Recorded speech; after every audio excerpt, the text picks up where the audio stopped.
I'm going to do two podcasts here in the next few days. And the first one, I want to talk about the energetic cost of going for pennies in front of the steamroller or something like that. There's probably a few different ways you can look at interpreting that, but what I mean is you have a vision for what you want to do, what you want to become. And sometimes you don't even know exactly what you want to become, but you kind of can feel the essence of what that would be. Like you can visualize, this is how I want my life to go. This is the kind of trader I want to be. I want to feel peaceful with what I do. I want to be holding positions for days and weeks, but not months. Or maybe I want to be a day trader and I like the action and I want to be, up there early in the morning and whatever it is. It doesn't really matter.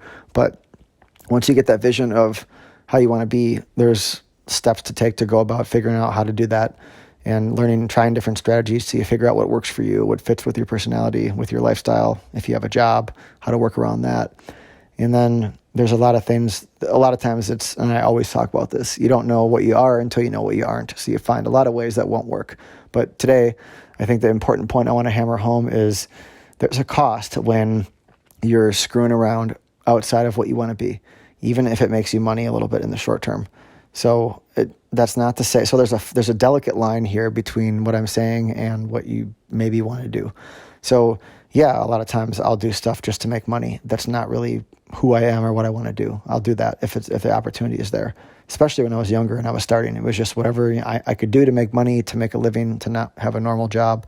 Great, going for it. It doesn't matter.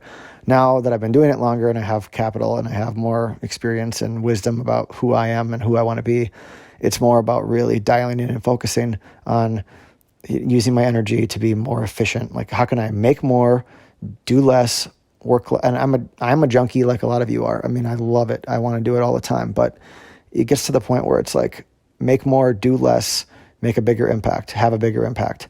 And that's kind of like, I was reading an old 2017 Sports Illustrated of Roger Federer, the tennis player, and that's a lot of what he does. And you see him, looking at the young guys, getting a bigger racket, adapting, realizing that the clay is tough for him. So he takes off part of that season when he gets older. He's not playing every single small tournament, which sacrifices prize money and rankings. But when Wimbledon comes, he's ready so he can win and he can play for what matters. And when he's 22, he's doing everything.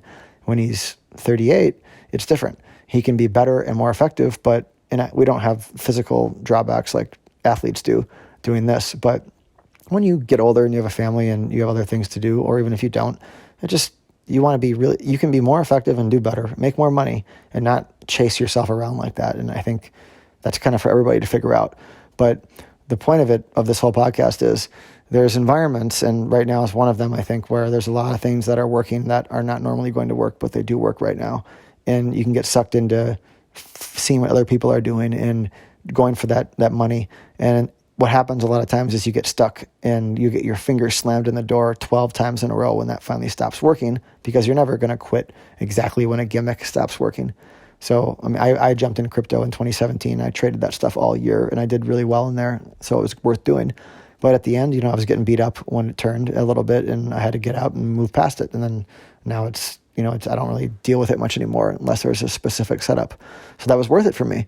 But sometimes it's not worth it. Like if I'm, front running every CEO who's going to interview on a TV show or whatever, I think a lot of that is good stuff to do. But for me and where I'm at and what I'm trying to build, it just sucks my energy and it's not where I'm at. It's not worth it because I have to pay, I pay the piper for that at the other side. There's a lack of focus that comes with me getting off my path a little bit and missing out on what I really want to build.